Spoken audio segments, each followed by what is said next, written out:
Nigeria's women's football team, the Super Falcons, put together a dream run to the last 16 of the FIFA Women's World Cup during the summer.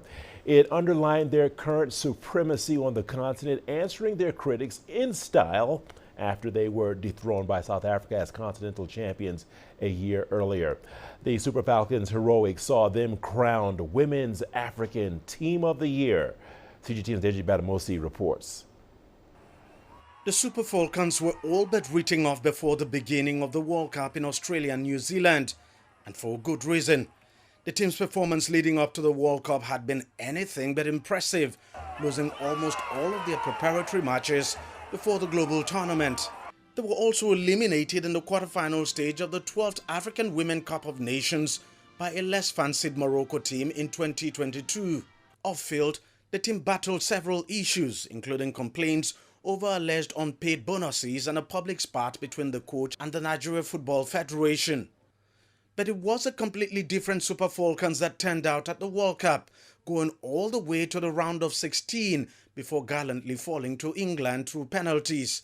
The performance was a big surprise considering their form coming into the World Cup. No one believed in the team, to be honest with you. We had no support, we had no media attention, we had nothing, zero going into the World Cup.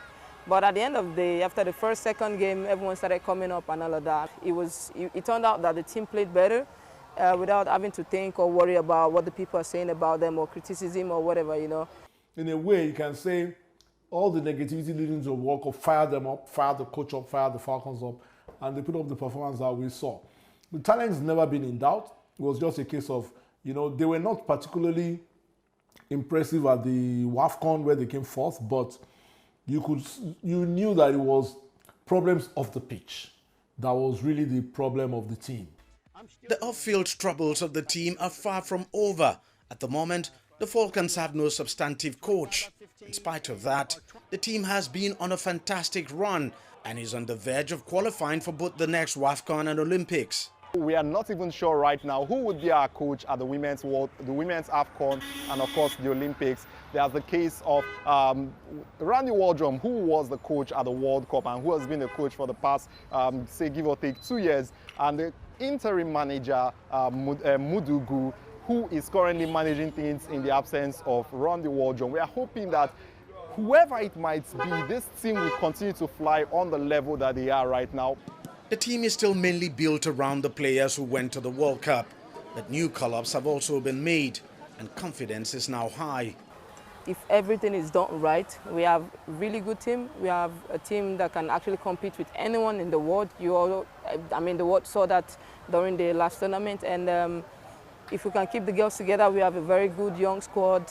We can actually face anyone. So my point is, if everything is done right, we can actually conquer the world. There's no country in the world of women's football who feel comfortable or feel overconfident playing the Falcons.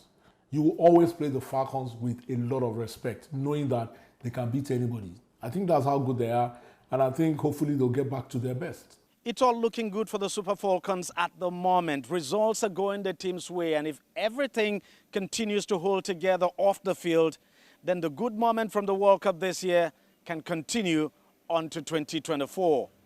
Deji Badamosi, CGTN, Lagos, Nigeria.